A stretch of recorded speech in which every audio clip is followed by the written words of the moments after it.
This is Namanga, a famous town that sits on the border of Kenya and Tanzania and located approximately 162 kilometers from Nairobi, the capital city of Kenya.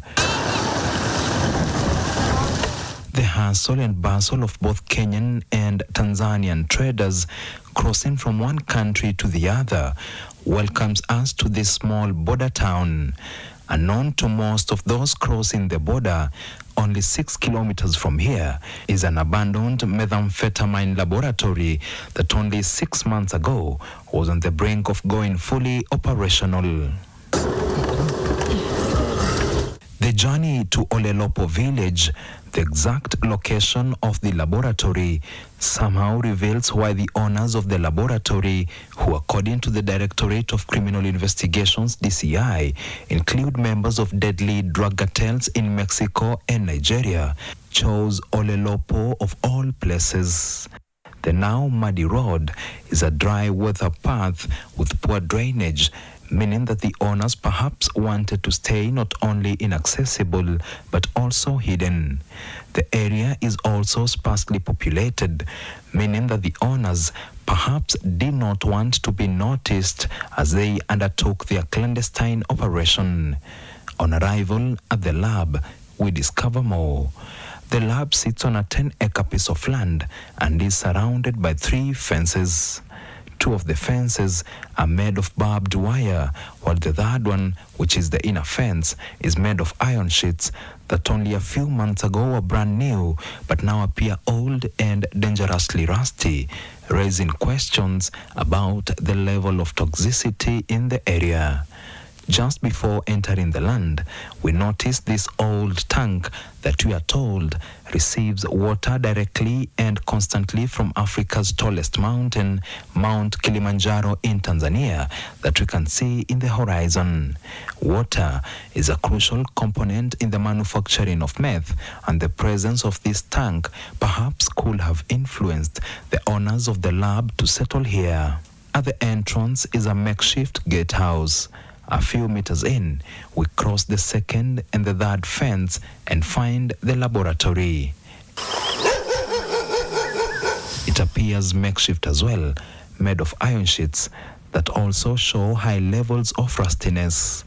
Next to the lab is a sleeping room that for several months last year was used by those who worked in the lab, but now hosts a contingent of security officers who are constantly manning this scene of crime. Local police who accompanied us say this area was purchased by a Kenyan woman in July last year, who told locals that she planned to convert it into a poultry farm. After 2 months of not seeing any poultry activity, the locals raised the alarm. We went there, we found the place. Something that hit us was the watchman at the gate. Having seen some of us in uniform, he said, we are not allowed to get in. So from that moment, we decided, no, we have to. We went in. We went into the second compound and found those 2 premises, the iron sheet structures. After breaking into the laboratory, the police claim to have found equipment potentially used to manufacture illegal drugs. At a closer look, we found there are some factory-like things which were set up, and there were chemicals too, in drums, others in cartons. So immediately I instructed the OCS to bring in officers. We cordoned off the area. We left the area under guard and escalated the matter to the higher authorities.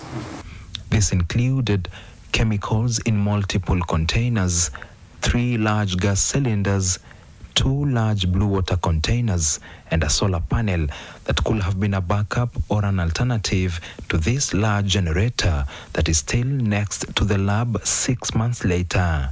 According to the DCI, 2 exercise books bearing lab drawings and chemical formulas that potentially guided the workers here on how to manufacture meth were also found at the scene of crime. 4 days after the raid, officers from the Directorate of Criminal Investigations nabbed the first suspect, the woman who bought the land, one Betty Mukami, at her house in Ruiru, Kiambu County. According to a statement released by the DCI on Wednesday, Betty is believed to have championed the setting up of the lab at the site, jointly with the second suspect, Agu Ojukwu, a Nigerian national. The DCI statement continues, from her house, several documents linking her to the purchase, importation and distribution of the land, chemicals and equipment found at the scene were seized. According to the statement, a thorough forensic analysis of the recoveries made evidenced a strong link between Betty Mushemi and two Nigerian brothers, Agu Ojukwu and Agu Ogba. Ogba was arrested on 1st October at an apartment in Lavington, Nairobi, while Ojukwu was arrested 2 days later at the Jomo Kenyatta International Airport while trying to flee the country. According to DCI, investigations revealed that Ojukwu was the mastermind and architect of the clandestine lab. He is believed to have visited Kenya for the first time in 2007, allegedly for business, and owns multiple businesses in Nigeria, Gabon, South Africa, and China. The statement continues, he's also linked to a drug cartel in South America. The cartel that the DCI did not name is the Mexican cartel de Jalisco Nueva de Generación. The fourth suspect to be arrested, one Alvarado Israel Veda, and who is believed to be a former police officer in Mexico, is a member of that cartel.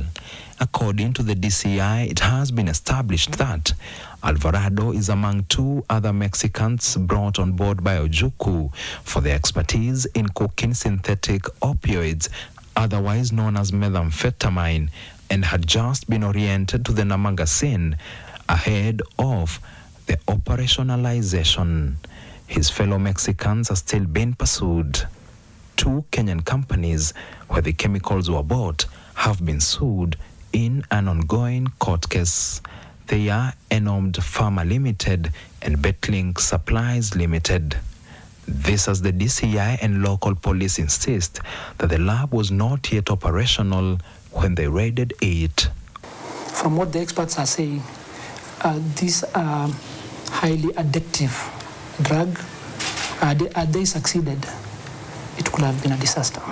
The discovery of crystal meth laboratories at the heart of Kajiado County now raises more questions than answers.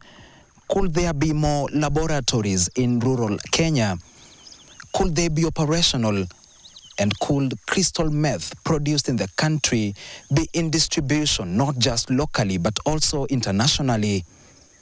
David Muthoka, NTV, from Namanga, Kajiado County.